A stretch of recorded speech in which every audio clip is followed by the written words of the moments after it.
When I finally hung up my footy boots, having no footy to worry about meant I could pursue other interests, one of those being architecture.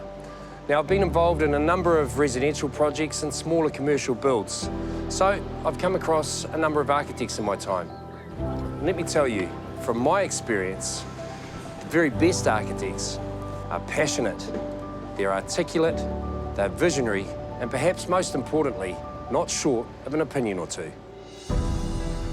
In this series, Designing Dreams, I meet some of New Zealand's very best architects and visit their favourite Kiwi homes. Big, small, old, new, all sorts of amazing houses all over the country.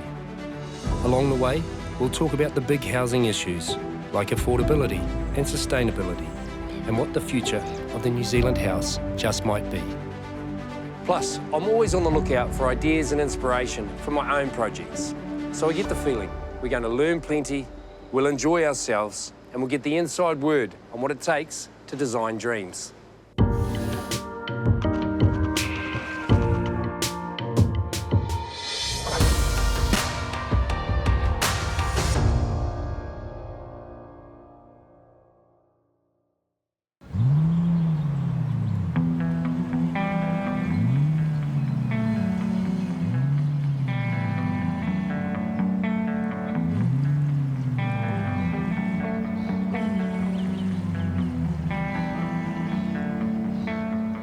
I remember being here as a boy, I remember being here as a teenager. I think about my family in here, and it was always moments of joy. Family celebrations, christenings, weddings. My whole family is sat in this building. The building itself, it's a bit of a barometer of biculturalism. Everything's articulated and precise and honouring of culture. It's only as an adult that I kind of come here and start to really break things down, that I acknowledge how much of an influence that it's had on the mahi that I create. And so for me, it's my challenge to myself to create and craft projects at Aotearoa. That's, a continuous wero challenge of how we actually fuse, that old world with living today, and just bring as many people as we can on that journey.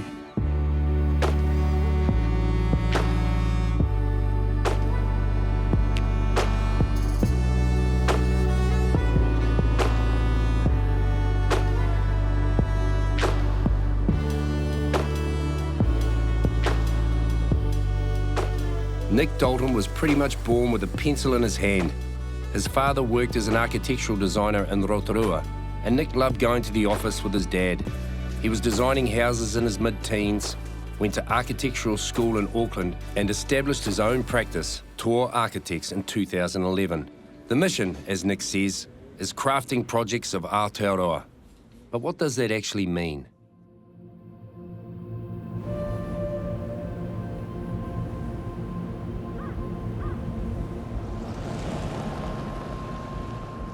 To find out, Nick's taken me to see the work of architects who've done just that, plus some of his own designs, and we're starting in the North Island High Country, the back of beyond.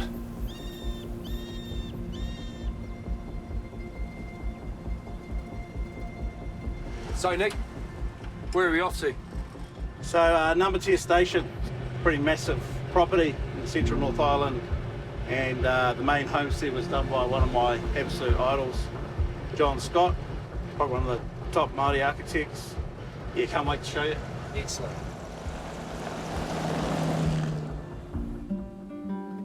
Architect John Scott was born in the Hawke's Bay in 1924.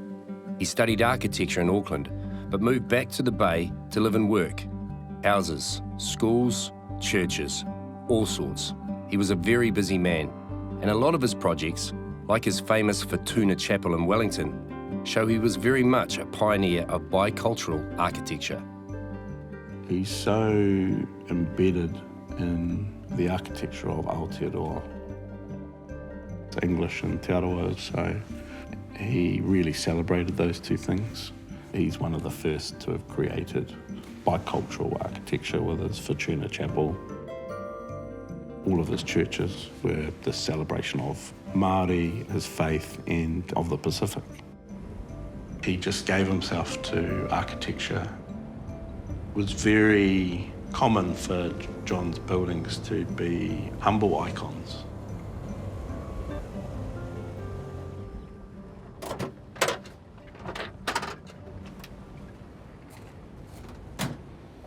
So here we are, Reggie. John Scott's Ngamatea. Wow. I love this idea of compression and this thing being quite a humble sort of sentinel in the landscape. So it looks like it's all quite contained. Yes. But man, you wait till you see the magic inside. Ngamatea was once the biggest sheep station in the North Island, and this was often accommodation for the musterers. These days, though, the homestead is mainly used by people here to hunt and fish, or like Nick and I, to admire its architecture. So no mai haere mai, Reggie. This is a really important space, a welcoming part, but this is where you take your gumboots off. Here. And then I want you to start feeling these block walls, mate. Just lay your hand over there. Wow. And what does it feel like? Feels like silk. Yeah. Hey. Yeah. The blocks were actually stood in place for about 2 or 3 years, and it actually built up a whole lot of lichen and that over the top of them. And when the house was prepared a bit further, they had to actually hot steam clean them off, and it's actually created this sort of beautiful, I call it the accident, but Yeah, it's so unique, eh? Like the feel of it. crazy, eh?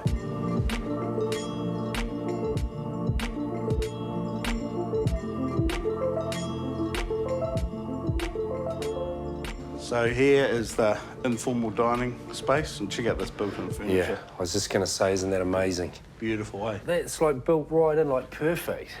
John took these moments really, really seriously in all of this whare, you know, where people congregate and gather. So Yeah. again, it's sort of a Māori sensibility, that idea of manaakitanga coming together. You know, you're sitting here having an intimate kai together. Yeah. And this is one of my favourite parts over here. It's for kids. So basically the whole inner child thing comes alive, but you know, there's a little crawl space up there for... So good. Look at that. And I loved also that, you know, he's got all of these kind of really simple features, but then he'd kind of do a pop of colour just to kind of lift everything up.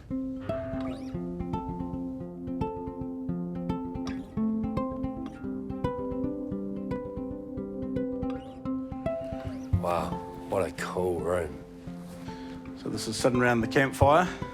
It sure is. So it's very much the heart of the house. So, you know, the gathering spot, you know, in the heart of winter. You can imagine that fire roaring. Oh, you can.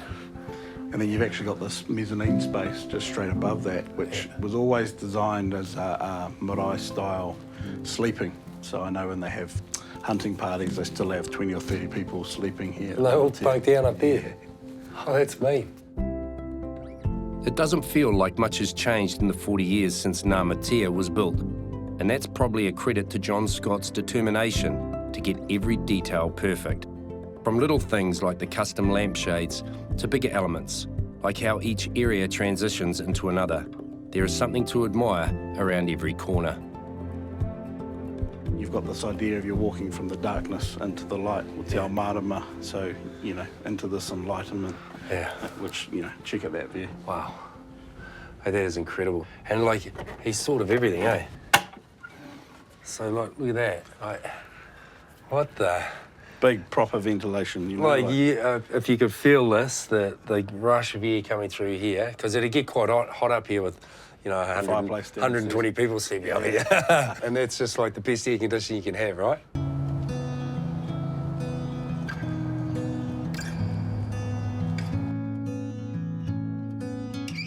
I really love this space too. Look at that. It's cool how you drop down, eh? And feel the change in temperature. And again, he's just creating these little pockets of compression. Yeah. So that idea of looking out to that main courtyard out there. Yeah. And also to the view there. Wow. And then you come through, which again... And again, they're dropping down. You're dropping down again and getting a different vista. It changes in every space that you're at, and it gives you quite a different experience, even though it's the same view. John Scott had a reputation for doing things slowly and very carefully, but if Ngamatea is anything to go by, the results were well worth the wait. People really wanted a building by him, whether it was a home or you know, he had a waiting list. He would turn up and have a corridor and talk about life and philosophy and, you know, anything but the project itself, to many people's frustration. But I think he sort of sifted out who deserved something, you know, and so some clients got 2 or 3 houses and some were waiting on a list for 6 years or more. So I don't think that's even, many architects can claim that today. John Scott died in 1992 at the age of 68, leaving a legacy of over 200 completed projects. But what he achieved was much more than that. He quietly and carefully helped pioneer a style of architecture uniquely belonging to Aotearoa, New Zealand. When we talk about Māori architecture and it not really being about bricks and mortar, it's actually about the wairua of it and you know, that inherent kind of energy that it embodies and how you feel when you're there. Mm-hmm. It feels like it's been part of the landscape forever, you know, and it feels like it'll be here forever. No doubt it will.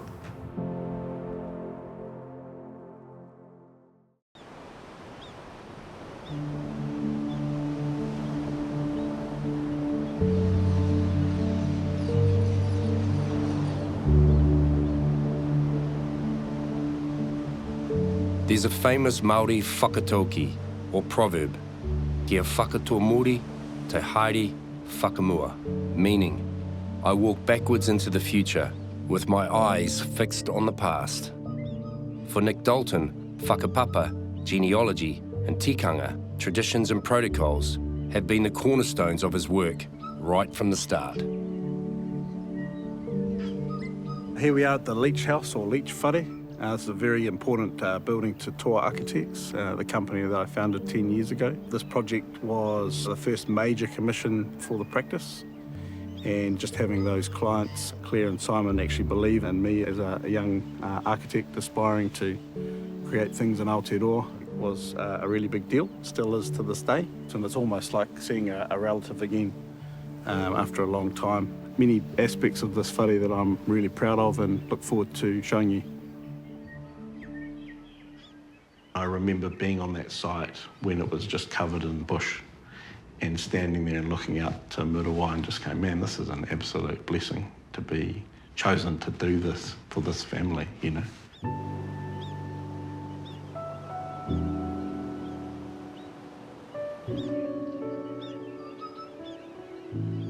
My mind was like, man, how do we create projects that can be enduring, but that are embedded in this land, you know, in this whenua. And just that idea of celebrating history and culture.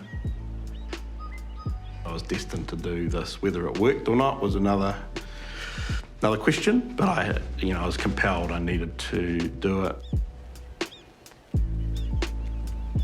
So here we are at a pretty special moment in the whare. It's a junction between the two main wings. This one is called ngahere, which is the Māori term for forest.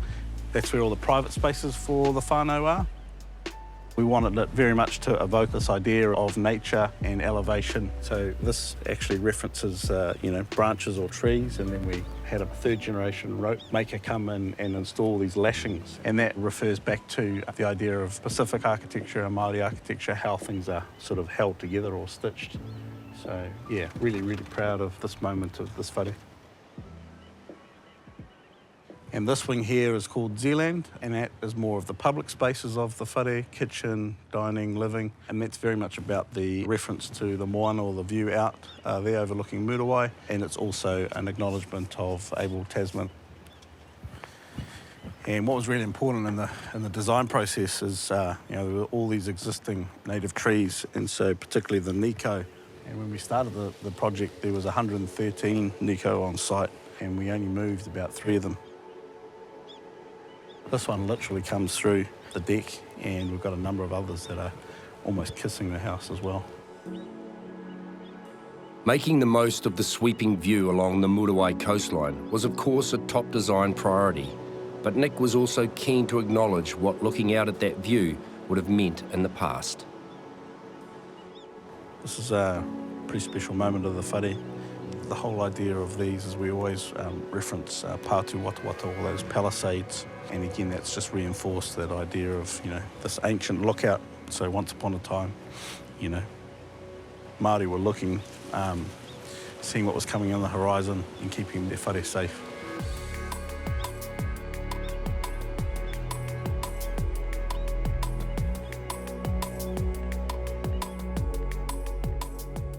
The palisade effect is not the only reference to traditional Māori architecture that Nick has used at the front of the whare.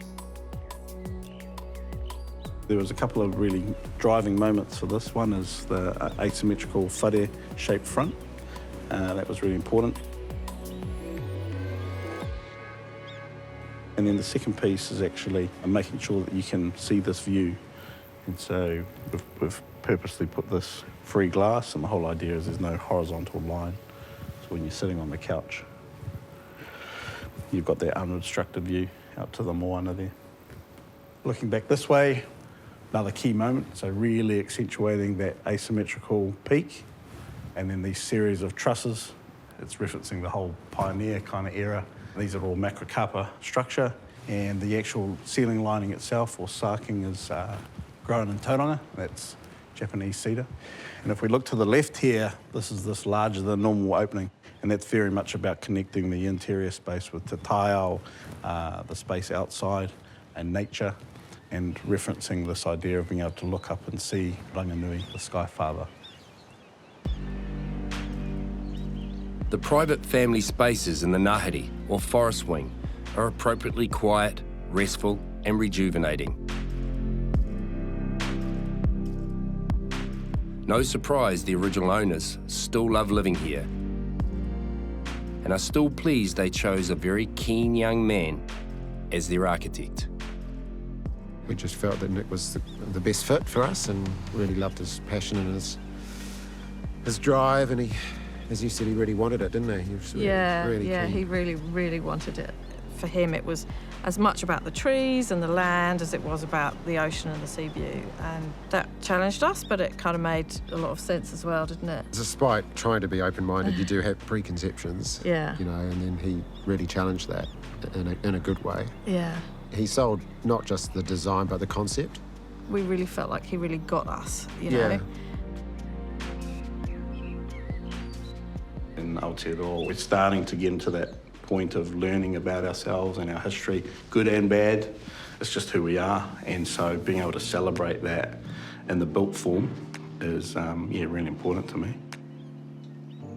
In mainstream practice, I was let down a number of times where an opportunity came and I looked for permission to do something brave or something to do with Te Ao Māori, and the support structure wasn't there, so I was like, I've got to create it myself and do that and be that. I mean, when we see some of the things that he does now, much bigger, grander buildings, it's nice to really feel like we were on part of that journey with him. Nice to be part of that history, and I guess the first cab off the rank. Motutara at Muriwai was just the start Nick's young company needed to set its bicultural journey on its way. Toa as a practice is committed to not only iwi and hapu, but also all whānau of Aotearoa, just to make things better in the built environment that reflect, our way of life.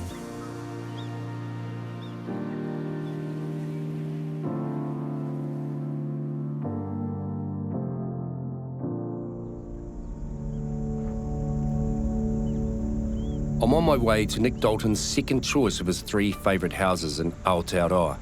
The magnificent Hokianga Harbour in Northland is a place of great history, both Māori and Pākehā, so it's perfect for a bicultural build like this one.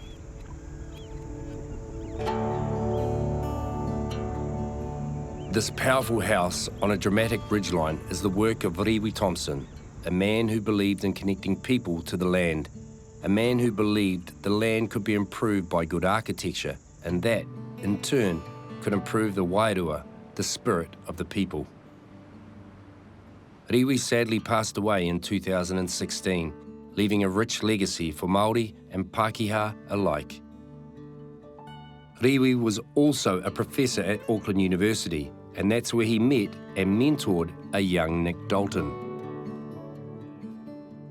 A lot of us call him our architectural koro, or grandfather, and he was just a larger-than-life, incredible architect. And he created this for the Wisharts. It's a pretty spectacular structure, isn't it? I really like the angles and the way that the wood's sort of on a curve. It sort of throws you off a little bit. It looks really cool. Typical Rewi, he wasn't interested in horizontal or vertical. It was about acknowledging the site, the kānuku or mānuka here in the Hokianga, abundant on this piece of land, plus the topography itself, including the maunga behind us. So, yeah, those weatherboards are responding to that. Rewi was also inspired by palisades, used to defend traditional Māori pā, but here he's made them part of the entrance. You know, the whole idea of the palisade or pātu wata was definitely about defence, and quite confronting, and that was about, you know, scaring your opposition, and Rewi's recontextualised it. Taking that idea of, you know, this defence mechanism, like that, spinning it around. Fully flipping it. There's a rawness about the exterior of this house, but Nick tells me that's also classic Rewi Thompson. It's an exposed site after all, and Rewi was perfectly happy the materials he used would weather and age. Inside, his design is also bold, but with warmth and light. It's a pretty amazing feeling when you walk in here, isn't it? And then you've just got that. Oh, that's unbelievable. He wanted this idea of, you know, manaakitanga, that idea of the family gathering in the centre there. And the space being quite open, but you can see from like the steel structure that he's referencing the idea of Tawhiti Mate, or the god of, you know, Māori god of wind, is really playing forces on this building. So open plan, but actually to achieve that, you know, he's got these pretty serious sort of steel K-frames in here. So how beautiful is that?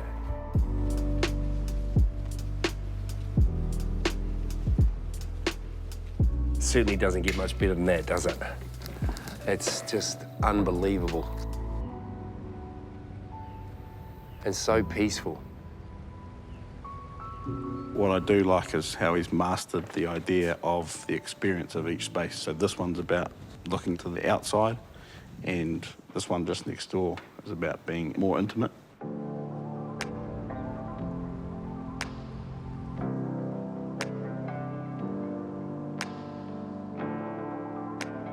So this is one of my favourite spaces. Actually quite a sprawling kind of plan here. Classic Rewi, having these exposed steel beams. You can imagine this being a really beautiful family room.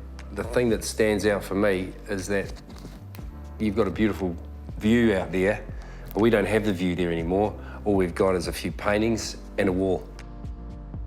You know, the whole idea is, yeah, let's see the view all the time, but actually you want to live in it differently, and you can even tell from even the temperature that we're in this space now, is it's quite cool, you know, and so it's a different emotion, it's a different use, and so it's actually just as important that there's no view there.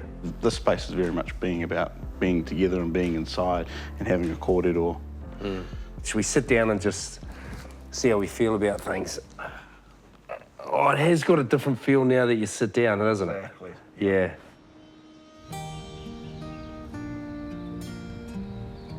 Rewi was commissioned by an Auckland couple who wanted a whānau holiday home. In keeping with his belief, good architecture could improve the land and the lives of the people living on it, Rewi wanted to find out exactly what vision the owners had. When we first met Rewi, he said, go home and send me a letter of exactly what you want, which was really the brief. And so I did. He found that very much in tune with his own ideas, and he always called it the letter. And it was so lucky how he envisioned the place, and I did, coincided so well. He didn't want to make just a glass house. He wanted to make some little glimpses of the environment as well as the big views. He designed it like a huge tent over a deck. That's why those little windows along the bottom are sort of part of the bottom of the tent.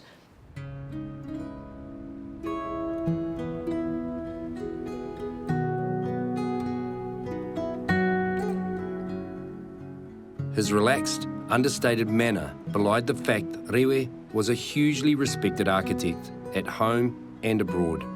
And Nick reckons his talent, his humility, and his bicultural approach made the difference. It's easy to see why Nick's chosen this place as a favourite and why his one-time professor has such a special place in his heart. You know when you don't realise how much someone gives you till they're not there anymore.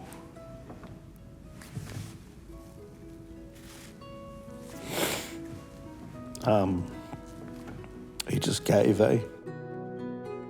He was just next level, and I made the mistake saying we'll all fill his shoes, and someone said we'll never do that, but I'll die trying.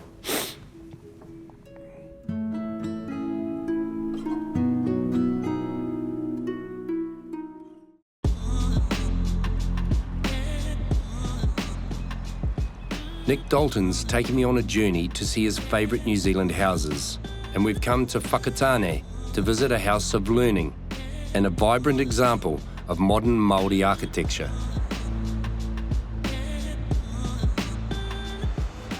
We're here to see this magnificent structure, and it's one of the first Māori universities in Aotearoa. Really? Yes.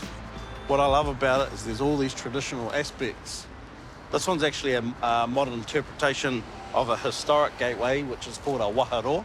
The whole idea of going through a waharoa is a sense of celebration of entering into another realm. So here's a modern interpretation of that, and it's actually marked at the top with the manu. Bird. Very good, Reggie. And this bird is deemed to have guided the Matatua waka to Aotearoa. Nick tells me the story of the university goes back to a decision by local iwi, Ngāti Awa, to create a whare wānanga, a place of learning dedicated to Māori cultural heritage and knowledge. It was a very modest start, but by the late 1990s, building had begun on what we see today. The architectural design was in the hands of a company called Design Tribe, headed by another of Nick's mentors, Ro Hoskins.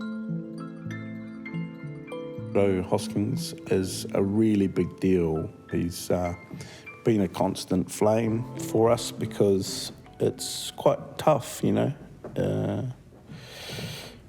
when the system isn't really set up for Māori architecture to, you know, exist in its purest form, or even just to explore it, you know.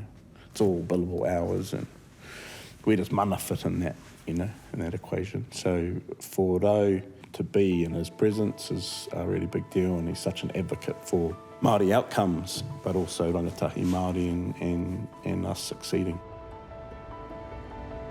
A big part of the vision here was students learning in a place they felt connected to. So the design of the buildings was critical. The layout, the materials, the traditional elements.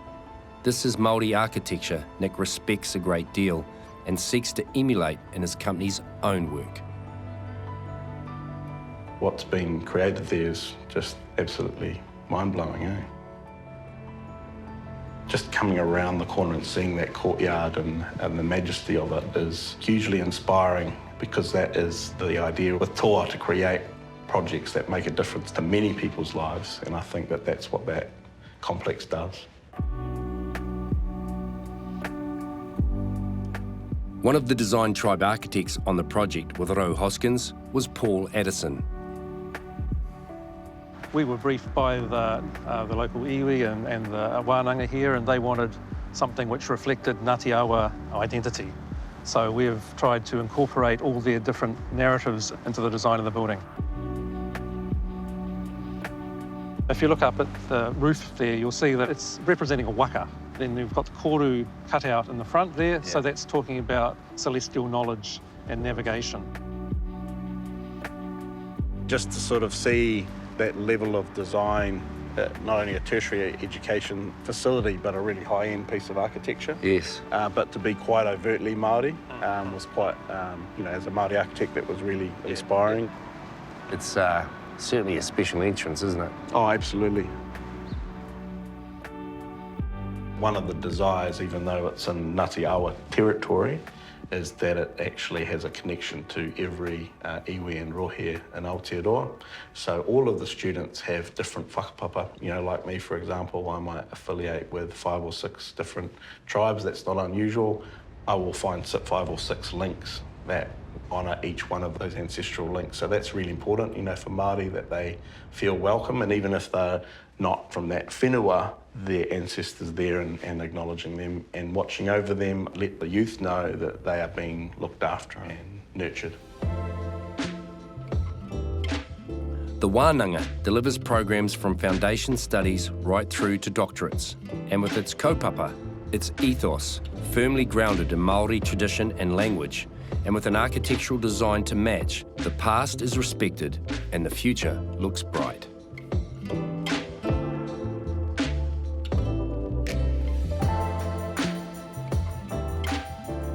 A Maori person coming into this space will recognise it as a Maori space, and they'll know how to behave and what to do in this space. Yes. But we're not bound by having to do things exactly as they were hundreds of years ago. Yes.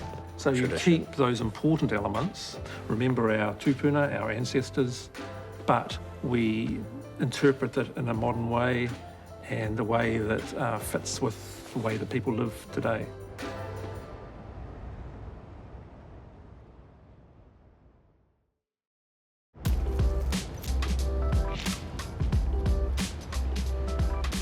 With the growing interest in Māori architecture, Nick and his company Tour appear to be very much in the right place at the right time.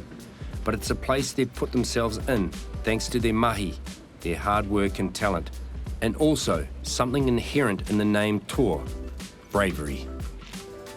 I used to always frame starting Tour, or even starting my own practice, as jumping out of the plane, You're in a plane like normal, and then the door opens and then your feet are out and you're like, no, this isn't normal, And so from my experience, it was like, but you sort of go to that point and you jump and you go, and that's that brave moment. These are uncertain times though, especially for small business owners. For Nick, the memories of the COVID lockdowns are clear.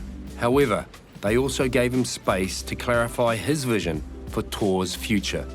I just found myself getting kind of in this quagmire of, and I just went, just stop. What does 50 years of Tour, what does 100 years of Tour look like?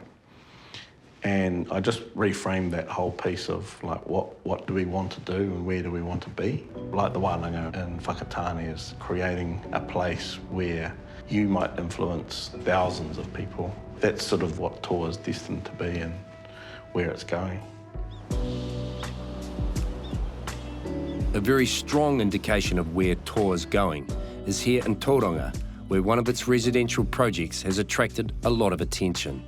This whare is called Maungarongo, and it's in the suburb of Otumotai, facing Moao, Mount Maunganui, not too far away.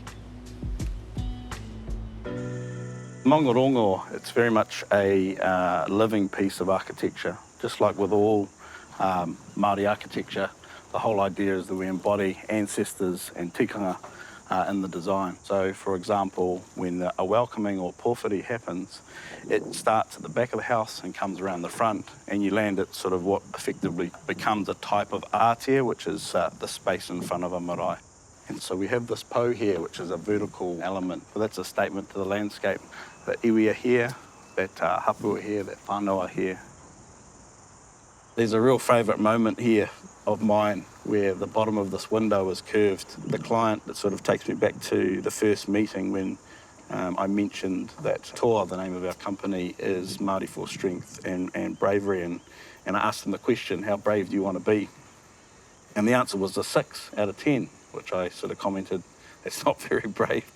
And then through the process, it became very much a 10 out of 10. And so there were moments like this window here where I got questioned throughout the process, should that be curved? And the answer was yes, very much. So we stuck with that, and obviously You know, these are the things that make this whare really unique. The inside of Maungarongo is also designed very much with whakapapa and tikanga front of mind. And as we leave the lower floor and ascend up to these upper spaces, this is the kohanga, or the nest, which is about resting and being secluded and being private. And so this is, you know, very much an urban site, but we've got this extruded form which allows for privacy, you know. So basically we've got neighbours either side, but you don't really know it. And then there's this moment here where we've basically cut this 3D void. And this one's very much a direct gesture from Papatunuku, the Earth Mother, and our exposed concrete floors, to Ranganui, the Sky Father. And another move that we really love at Toa is actually connecting, particularly with the children's spaces, connecting them to the Manaki spaces. So even though it's private, this window can shut and that gives her privacy. But you know, when the aunties and uncles are here, you very much open it out. Kia ora, auntie.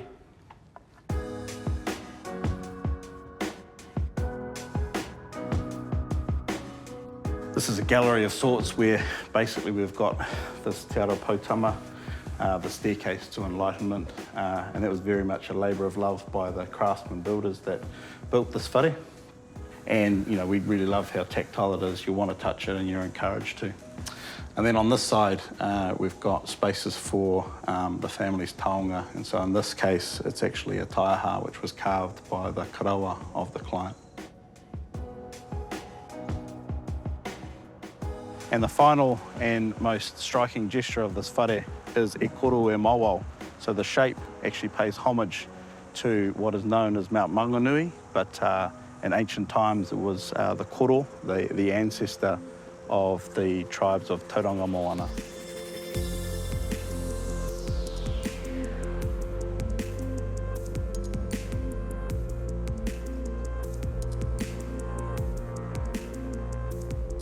Maungarongo has earned Toa architects widespread praise and multiple awards.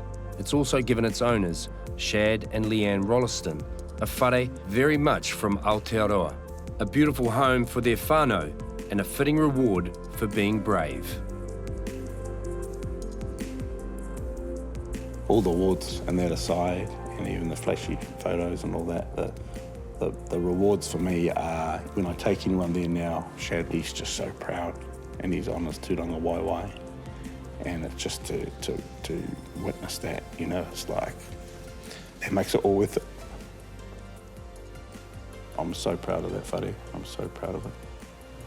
And I'm proud of actually the people at Toa, because there were actually Pākehā that were a big part in crafting that whare, and they love it, they all love it, you know.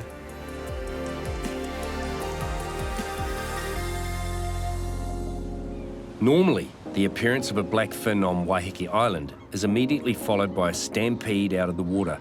But this one, in the bush near popular Palm Beach, is more likely to attract people to come closer. This is Nick Dalton's last choice of favourite New Zealand house, and it's a little beauty. Oh mate, this looks, well, it's spectacular. It looks like it's a pyramid.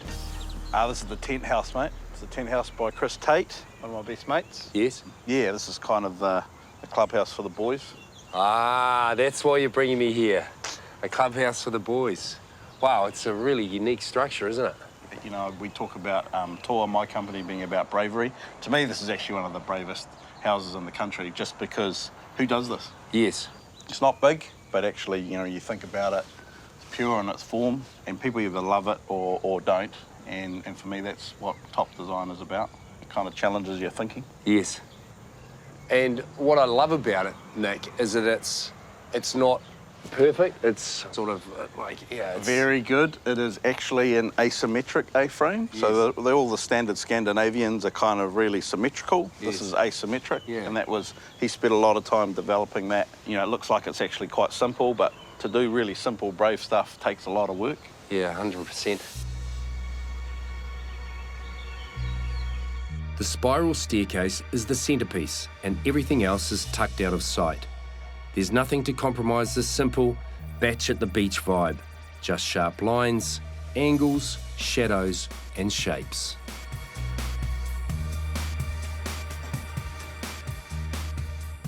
This is really intriguing. So that's steel, no doubt. Was that fabricated off-site or on-site? It was literally made right here by a local steel guy. So yeah, it's that steel ribbon going up, and then these steel sort of treads are made and installed and all welded literally in situ here.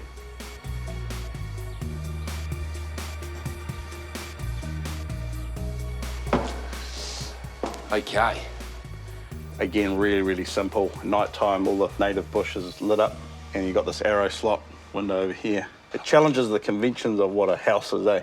Oh, like I was saying, just coming up here, it's like you kind of feel like you're going to bang your head, but you're not. It's just the spatial awareness sort of thing that your body kicks in. But what I also like is there's no wardrobe. Yeah, he fought for that, yep. The whole idea is you only come here with your shorts and your togs and, you know, a couple of different T-shirts, so you're not supposed to have all the creature comforts of home, you know.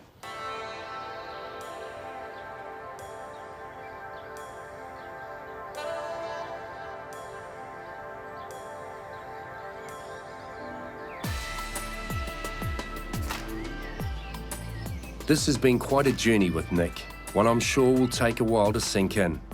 So much for me to think about, and I know so much for Nick and his whānau at tour still to do, especially around one of the most pressing issues of our times, house affordability.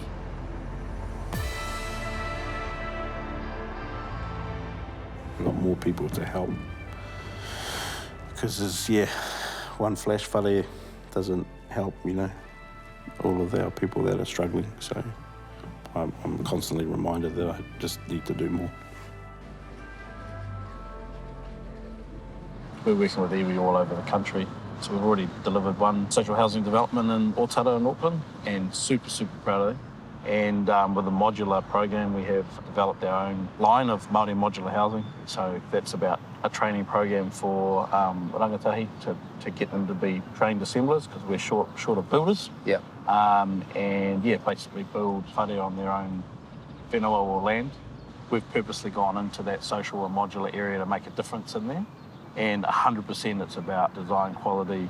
So Māori architecture has a massive role to play in that. So we're not just building housing developments, we're building communities, we're building spaces where that culture can just flourish and empower the people just to be. Mate, I just want to thank you firstly for showing me around the country and showing me what makes Nicholas Dalton tick. It's been really interesting getting to know you and seeing your ethos, your work ethic, what drives you as an architect. And, you know, I've learned a lot from you. Awesome. A real privilege. It's been fantastic. Yeah. Thank you. We've got so many Pākehā that come to us now and say, show us an authentic Māori experience. So more and more we're able to be Māori architects, you know. I pinch myself most days. It's not a job, you know. It's just exciting.